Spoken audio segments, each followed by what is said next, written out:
Welcome back to Financial Therapy. It's not just about the money. I'm personal financial planner, columnist, and financial therapist Rick Kahler.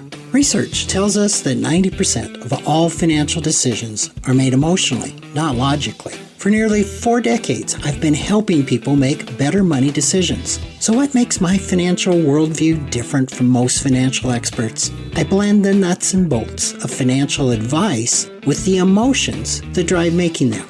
Good money decisions are not just about the money. So let's get started with today's episode. Welcome back to another segment. Starting to have so many of these, I'm starting to forget what I've talked about and what I haven't. But I haven't talked about this specifically.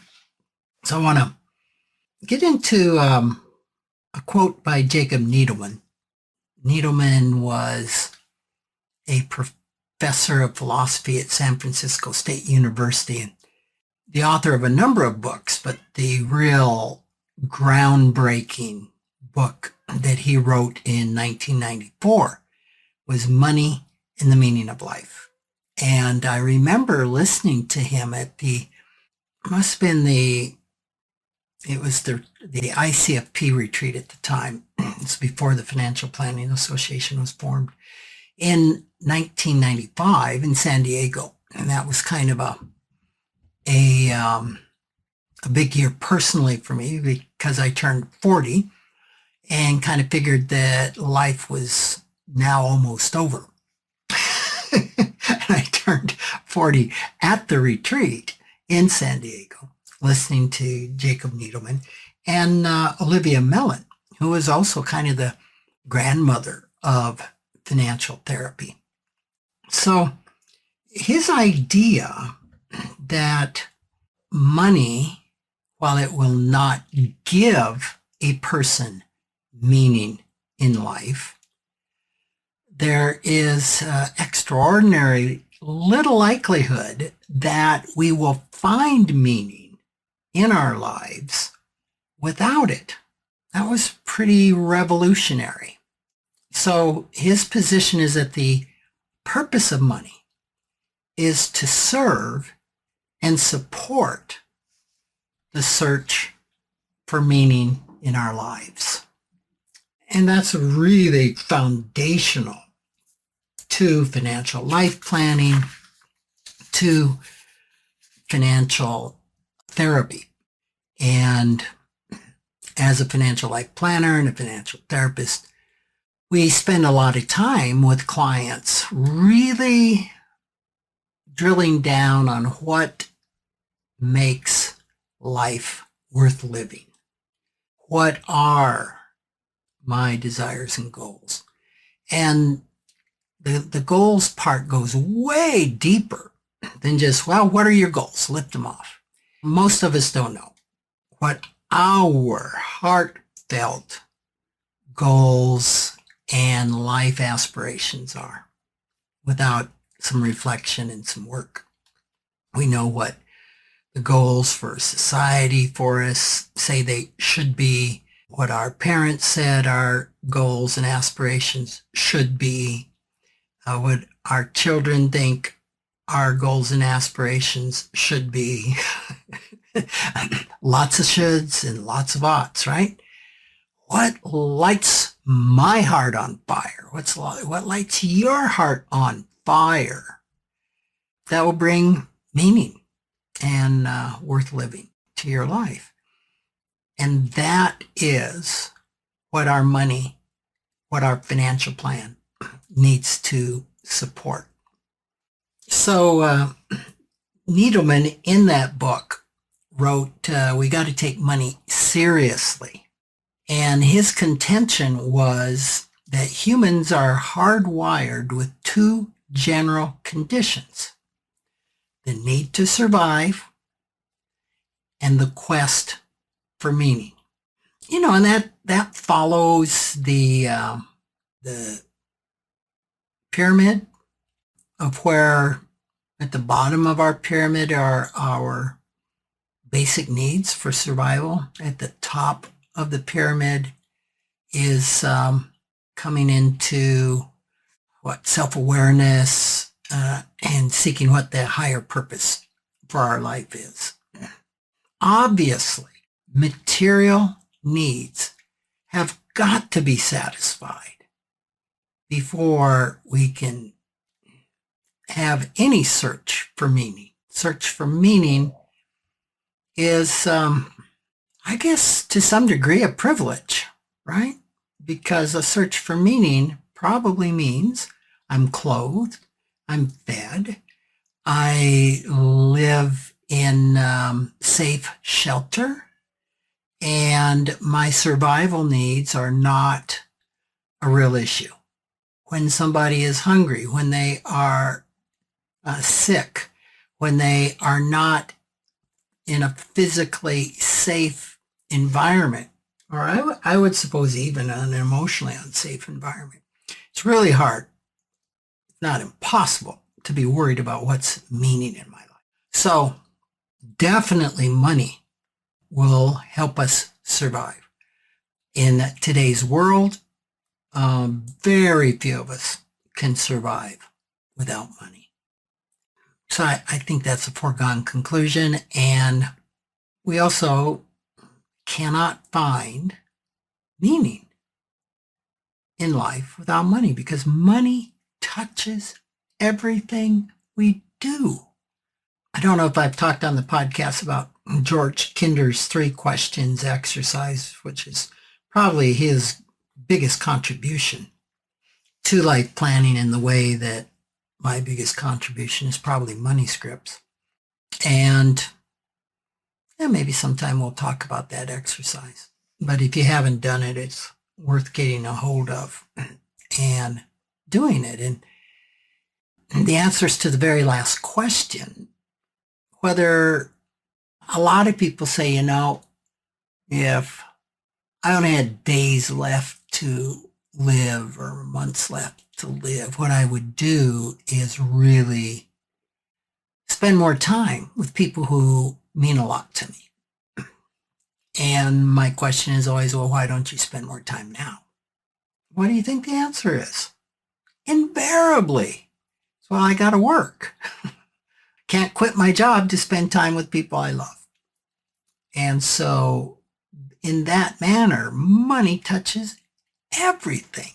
If you want to go on a spiritual retreat, if you want to go on a meditation retreat, if you want to go to a church retreat, if you want to spend time in prayer or meditation, money touches it all. So that's the bridge between survival and meaning. So in his book, he gave a quote that is really provocative. And this quote was brought to my attention recently by fine folks at the Phonology Project. Natalie Wagner Willis and Jake Wagner, the children of Dick Wagner, who is one of the brilliant minds of financial planning, who unfortunately died at a relatively young age in, I think it was 2017. And the quote is this: without consciousness, the part of ourselves that has to do with money, we run the risk of becoming moral or spiritual beings with only half our nature. We run the risk of dreaming our ethics and our spirituality. Now, there's a lot to unpack in that quote, and so I thought I would do that. First part of that says, without consciousness. Consciousness or awareness is at the heart of financial life planning, holistic financial planning, financial therapy. Consciousness, if we look at the stages of change by Portraska and other authors, that lists them: pre-contemplation, contemplation, preparation, action, relapse, and they call it termination, which is you finally made it. Pre-contemplation is not a place of consciousness. That is where we start with usually making any change, is we're not even aware that a change is needed. So contemplation is the stage of change where we're coming into consciousness. We're becoming aware. Being aware is the start of any personal, professional, or financial transformation. It's crucial. We don't know what we don't know. So we've got to wake up to what we don't know to begin any change in our lives. Consciousness, if you think about it, is a bedrock of almost every spiritual tradition that I can think of. It's becoming present. So in the terms of the Enneagram, for those of you that follow that, when Russ Hudson teaches the Enneagram, he starts at the top, not the bottom, of the various personality, listing what it's like to have that personality and to be healthy. And in every one of those is presence and essence, being completely awake to what is in the here and now, not living in the past, not living in the future, right now. I used to love the term carpe diem, seize the day, which is about being present, being in the moment. So whether it's Christianity or Buddhism or almost any spiritual tradition, there is something to be said for being awake, being aware, being plugged in to a higher power.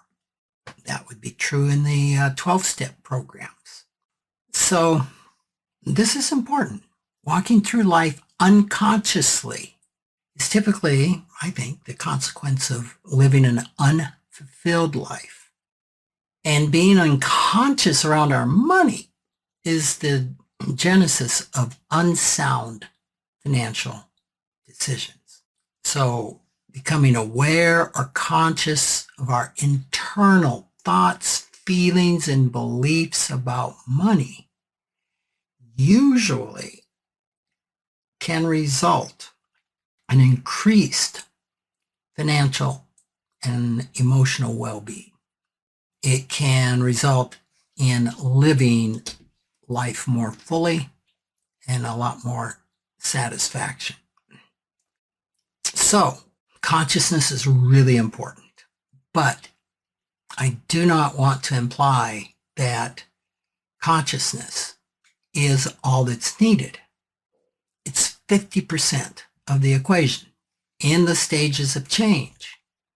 Pre-contemplation, contemplation, being aware is the second step.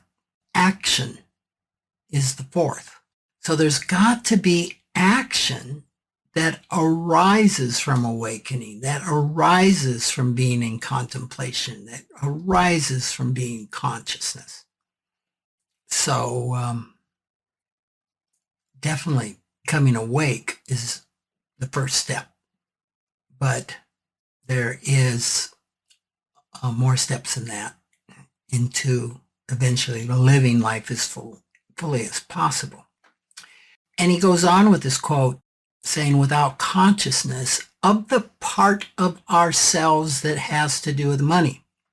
Now, you know that I use a methodology of internal family systems with my financial therapy clients.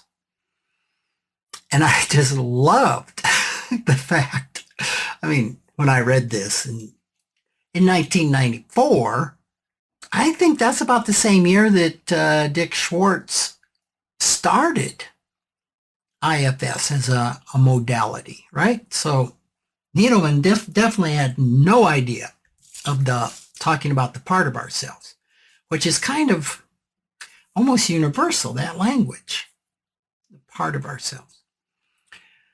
So becoming conscious of the parts of ourselves that hold our thoughts, feelings, and beliefs around money is paramount to financial well-being. So when we do the money scripts exercise and the money egg and the money atom, and we start learning our story around money, we're coming into awareness or finding trailheads that will lead us to parts of ourselves that have to do with how we approach money. So in case you haven't listened to me talk much about internal family systems, it's a therapeutic modality, and it views our internal system as a family of parts. Family systems therapy looks out at your actual family and says we're all a product of the families and the dynamics of the families we were raised in. That there's no bad family members or family members that if we could just get rid of that family member, or if we could just get that one family member healed, everything would be okay. It looks like at a healing of the system because there's all sorts of contributions, functionally and dysfunctionally, that the members of the family make. So IFS just flips that internally within us. It says we all have subpersonalities within us, or parts. And you probably can relate to this. Have you ever said a part of me wants to do this and a part of me wants to do that? A part of me wants to save. A part of me wants to spend. So I just love that quote of the part of ourselves that has to do with money. And he continues on that we run the risk. So if we don't become conscious of that part of ourselves that has to do with money, and I would probably put in parts, plural, we run the risk of becoming moral or spiritual beings with only half of our nature. We run the risk of dreaming our ethics and our spirituality. So the way I frame this is that unless the parts of ourselves that carry our money scripts, our financial traumas, that manage our financial responsibilities within our system are awakened or come into consciousness, we will likely sleepwalk through many aspects of our life. So in IFS terms, those managers that are managing the money and making those decisions oftentimes are making decisions to protect the parts of ourselves that are wounded, that have suffered financial trauma or trauma of some type, and are making decisions to protect that part from feeling anything. And typically those decisions, while they may have worked when we were young, they aren't working today. For example, I've had a couple of clients who couldn't save, very intelligent people that could not save. When we traced back where that came from, in a couple of cases, it came from as kids, saved a lot of money for a kid, and their parents stole it and used it for other things. And they'd save again, and their parents would steal it. And they came up with the extreme belief that if you don't spend your money, you will never get any benefit out of it. When you get it, spend it. Well, that made perfect sense, didn't it? And it would make perfect sense of that manager, because what happened when their money disappeared? Would that be hurtful? Would that be confusing? Would that feel like a violation? Well, of course it would. And so that part of us that was just devastated and hurt and confused and felt so, their need of trust and their need of stability not being met, that the manager says, okay, we're not going there again. You're never going to feel that again. We will just spend that money so you won't be so hurt. So that's just one of thousands of ways that these managers protect these vulnerable parts of ourselves. So unless we can find a way to reach those vulnerable parts of ourselves and help them release the extreme burden and feel the feelings around that vulnerability and come to understand that things have changed in life, we will continue to repeat that over and over and over. And that's what Needleman meant by sleepwalking through many aspects of our life, that we'd be dreaming our reality around money than being fully awake to reality, living in the here and now. We are still trapped back in the time that trauma happened, back in time as kids.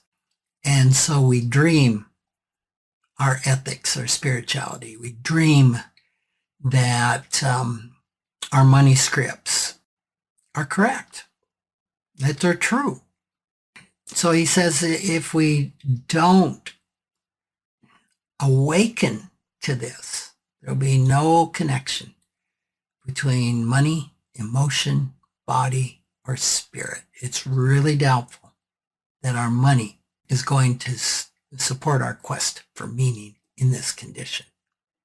So Needleman suggests that we need to start building consciousness around our beliefs about money, and that we need to examine all the opinions we have about money. Now, he didn't know about money scripts, but he said this, and it was in a later speech to the FPA, I don't know, 10, 15 years ago maybe. He compared our beliefs about money to an antique store, where occasionally you'll find a priceless treasure. But for the most part, it's filled with junk. I couldn't agree more. My wife loves antique stores. She would disagree. And so he contends that we need to open the contents of our minds and examine our opinions and beliefs about money and ask each one, how did you get in here? That is just beautiful and so spot on with what we do when we are looking at our money scripts. When you've taken the KSMI-R, say, which is only a 10-minute evaluation, and you can start seeing some of the foundational money scripts in your life. Most all of us, when we expand that exercise, will have 50 to 200 opinions, beliefs about money. And it is so beneficial to go through every one and ask, how did you get in here? Which is simply asking the part of ourselves that holds that belief to tell me, where did you get this belief? When did it start? How did it get in there? Right? So, like I said, I love that quote. It is so incredibly insightful. So if you haven't started your money journey to examine all of your opinions on money, I would encourage you to do so. It's not a fast process. It's actually a process that is really ongoing, right? But a wonderful way to do this is to find a financial therapist that can help you with that. Find a financial therapist that also practices internal family systems and that can help you start unpack all of your parts, stories and traumas and beliefs that they have around money, and helping to heal parts of ourselves, to release those extreme burdens, those extreme money scripts, and begin to build flexibility around them. And we can not only become more aware and conscious, we can actually begin changing the problematic financial behaviors that can keep so many of us poor, in anxiety, making unsound financial decisions. Thank you. Thanks again for all your comments. Thanks for all of you around the world that are listening to this podcast. Always love to hear your thoughts around anything. So you can always email me at rick@rickkahler.com. Take care. Thanks for joining me, Rick Kahler, for another episode of Financial Therapy. It's not just about the money. This is where I combine the nuts and bolts of financial advice with the emotions that drive making them. Remember, every financial behavior, whether it appears illogical to you or others, makes perfect sense when we understand the underlying beliefs, feelings, and thoughts. Sign up for my weekly blog at financialawakenings.com. I hope you'll join me again for our next episode.